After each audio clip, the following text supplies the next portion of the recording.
Good morning all of you. आज हम management of banking and insurance के अंदर हमारी यूनिट 4 स्टार्ट कर रहे हैं। हमारी यूनिट 4 के अंदर जो मॉड्यूल है वो मॉड्यूल नंबर 6 है और मॉड्यूल नंबर 6 हमारा इंटरनेशनल बैंकिंग से रिलेटेड है। इस मॉड्यूल के अंदर हम कुछ पार्ट हमारा इंटरनेशनल बैंकिंग से रिलेटेड पढ़ेंगे। अगर हम देखें तो हमारा जो कंटिन्यूस लेक्चर है वो है लेक्चर नंबर 25, जहाँ पे आज हम इंटरनेशनल बैंकिंग के अंदर सबसे पहला जो लेक्चर पढ़ रहे हैं वो है एक्सचेंज रेट। मैंने आप लोगों को एक्सचेंज रेट थर्ड सेम के अंदर भी बताया था कि जो एक्सचेंज रेट है वो एक इम्पॉर्टेंट टूल होता है जब हम डिफरेंट करेंसीज़ के अंदर डील करते हैं।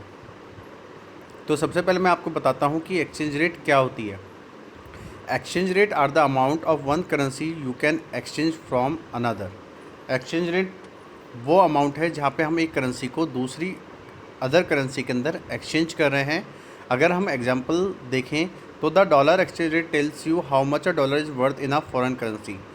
अगर हम एग्जांपल में देखें तो जब कोई डॉलर को कभी हम डॉलर की एक्सचेंज रेट को कहते हैं कि डॉलर की क्या एक्सचेंज रेट है, तो हम ये देखते हैं कि डॉलर की क्या वर्थ होगी किसी भी फॉरेन करेंसी के अंदर, उसकी क्या वैल्यू होगी।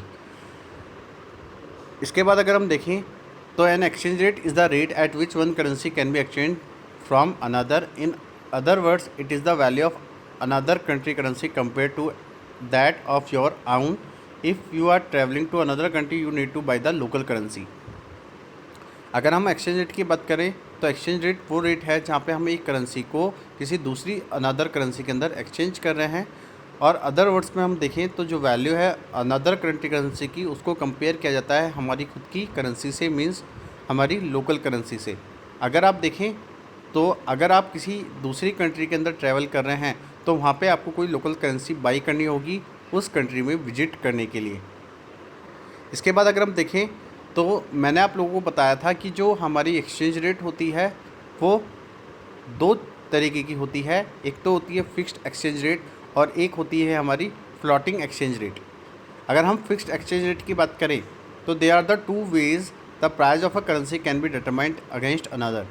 अगर हम देखें कि हमारे पास जो करेंसी है उनकी वैल्यू को डिटरमाइन करने के लिए, उनकी प्राइस को डिटरमाइन करने के लिए दो तरीके होते हैं।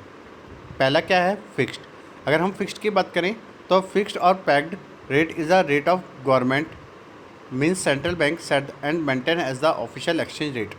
कि अगर हम फिक्स्ड या पैक्ड रेट की बात करें तो ये वो रेट है जो कि एक government means central bank set कर रही है और वो उसकी ऑफिशियल एक्सचेंज रेट को मेंटेन कर रही है।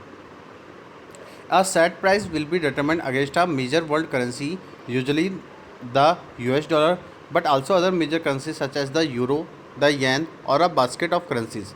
कि अगर हम देखें कि जो हम अपनी करेंसी की प्राइस को सेट कर रहे हैं वो डिटरमाइन की जा रही है किसी भी मेजर वर्ल्ड करेंसी के अगेंस्ट। तो हम देखते हैं कि जो मेजर करेंसीज़ हैं वर्ल्ड के अंदर उसमें हम देखते हैं कि वो कौन कौन सी हैं। हमारी US डॉलर है और अगर हम अदर मेजर करेंसीज़ को देखें तो वो हमारी है यूरो, येन और basket of currencies.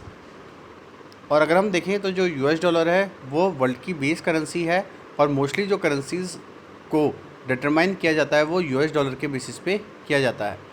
In order to maintain the local exchange rate the central bank buy and sell its own currency on the foreign exchange market in return for the currency to which it is pegged. कि अगर हमें अपने local exchange rate को maintain करना है तो जो central bank है वो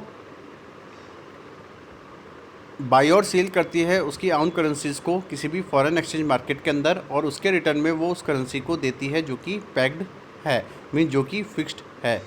इसके बाद अगर हम देखें तो नेक्स्ट हमारी जो एक्सचेंज रेट है वो है फ्लोटिंग एक्सचेंज रेट। और फ्लोटिंग एक्सचेंज रेट कौन सी रेट होती है, जो कि चेंज होती है। A floating exchange rate is determined by the private market through supply and demand. कि अगर हम फ्लोटिंग एक्सचेंज रेट की बात करें तो ये रेट डिटरमाइन की जाती है हमारे प्राइवेट मार्केट से, जो कि मार्केट की सप्लाई और डिमांड के बेसिस पे की जाती है। और अगर हम फ्लोटिंग रेट की बात करें तो जो फ्लोटिंग रेट है वो एक सेल्फ करेक्टिंग होती है और जो डिफरेंस है हमारी सप्लाई और डिमांड का वो ऑटोमेटिकली मार्केट के अंदर उस करेंसी की वैल्यू को करेक्ट कर देता है। कि अगर हम देखें तो जो डिमांड और सप्लाई है अगर वो इक्वल है तो हम ये देखते हैं कि जो करेंसी है उसकी वैल्यू क्या रहेगी, फिक्स रहेगी। अगर आप देखें कि सप्लाई ज़्यादा है डिमांड कम है तो वहाँ पे हम चीज़ों को किसी दूसरी तरीके से भी देख सकते हैं। उसको मैं आपको अब आगे के पॉइंट्स में बताता हूँ कि in simplified model if the demand for a currency is low, कि अगर आप देखें कि जो डिमांड है करेंसी की अगर वो लो है तो जो वैल्यू है करेंसी की वो डिक्रीज़ हो जाती है। और हम ये देखते हैं कि उससे हम अपने जितने भी इम्पोर्टेड गुड्स हैं उनको देखें तो वो बहुत एक्सपेंसिव हो जाते हैं, और जो हमारे स्टिमुलेटिंग डिमांड है किसी भी लोकल गुड्स एंड सर्विसेज की वो भी कम हो जाती है। उसके बाद अगर आप देखें तो this is turn will generate more jobs, और इसके बेसिस पे आप देखते हैं कि इसमें हमें बहुत सारी जॉब्स को जनरेट करना होता है।